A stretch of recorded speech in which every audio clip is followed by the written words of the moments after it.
Aircraft carrier, 90 fighter jets, bombers, 6000 जवान। परमाणु वार्ता फेल होते ही ईरान पर हमला। अमेरिका ने चारों तरफ से घेरा। अमेरिका समझ चुका है कि ईरान सिर्फ कूटनीतिक बयानों से काबू में नहीं आएगा, इसलिए डिप्लोमेटिक टेबल पर बात करते हुए फील्ड में मिलिट्री प्रेजेंस बनाना जरूरी है। वहीं अमेरिका के रक्षा अधिकारियों ने ये साफ कर दिया है कि अगर ईरान के समर्थित ग्रुप्स या ईरान खुद अमेरिका या उसके सहयोगियों पर हमला करता है तो अमेरिका सीधा और निर्णायक जवाब देगा। मध्य पूर्व की उथल पुथल भरी धरती एक बार फिर हथियारों की गर्जना से गूंज रही है। अमेरिका ने अब ईरान के खिलाफ जो सैन्य तैनाती शुरू की है वह सिर्फ एक सामान्य डिफेंस स्ट्रेटजी नहीं बल्कि ये एक चेतावनी है।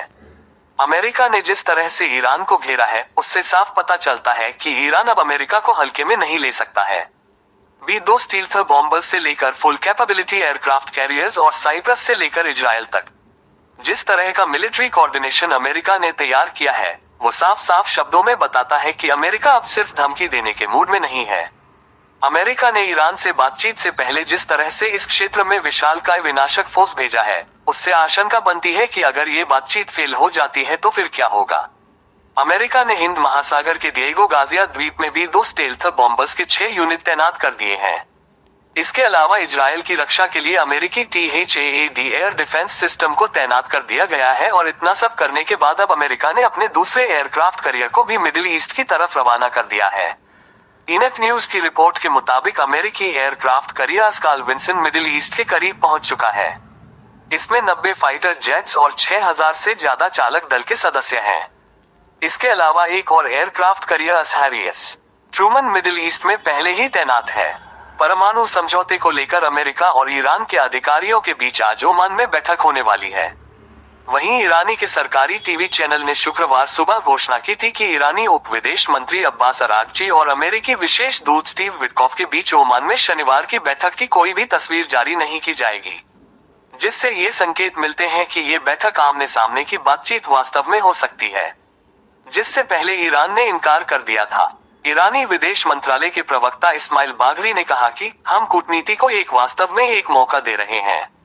उन्होंने कहा कि तनाव के बावजूद अमेरिका को इस फैसले की सराहना करनी चाहिए। हम पहले से कोई निर्णय नहीं ले रहे हैं, हम शनिवार को दूसरे पक्ष के इरादों का आकलन करने का इरादा रखते हैं। वहीं ईरान के सुप्रीम लीडर अली खामेनेई के वरिष्ठ सलाहकार अली शमखानी ने एक्स पर जोर देकर कहा कि वार्ता प्रत्यक्ष नहीं है। उन्होंने कहा कि विदेश मंत्री के पास संयुक्त राज्य अमेरिका के साथ अप्रत्यक्ष वार्ता के लिए पूर्ण अधिकार है। हम एक वास्तविक और निष्पक्ष समझौते की तलाश कर रहे हैं। व्यावहारिक प्रस्ताव मेज पर हैं। ईरान और अमेरिका में कम होगा तनाव। एक डिप्लोमेटिक सूत्र ने सऊदी अरब के मीडिया आउटलेट अल हदथ को बताया है कि हूती विद्रोहियों के खिलाफ चल रहे अमेरिकी अभियान के बीच, जिन्हें ईरान का समर्थन हासिल है, ईरान इस क्षेत्र में अपने मिलिशिया के मुद्दे पर चर्चा करने के लिए तैयार है। सूत्र के मुताबिक ईरान का मानना है कि उसके मिलिशिया अपने उद्देश्यों को पूरा करने में नाकाम रहे हैं और अब वह कम से कम अपने मिसाइल कार्यक्रम की सुरक्षा करना चाहता है। दूसरी तरफ डोनाल्ड ट्रंप ने आज होने वाली बैठक से पहले चेतावनी दी कि अगर परमाणु मामले पर कोई प्रगति नहीं होती है तो सैन्य कार्रवाई की संभावना बनी हुई है। अमेरिका इस क्षेत्र में अपनी स्ट्राइक क्षमताओं को काफी हद तक मजबूत कर रहा है।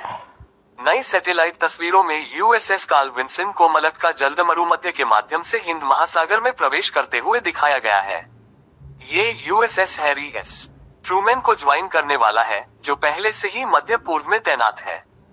दोनों एयरक्राफ्ट कैरियर में 90-90 फाइटर जेट्स और हेलीकॉप्टर का बेड़ा है, जिसमें लगभग 6000 कर्मचारी सवार होते हैं। अमेरिकी सैन्य सूत्रों के मुताबिक इजरायल और ग्रीस के साथ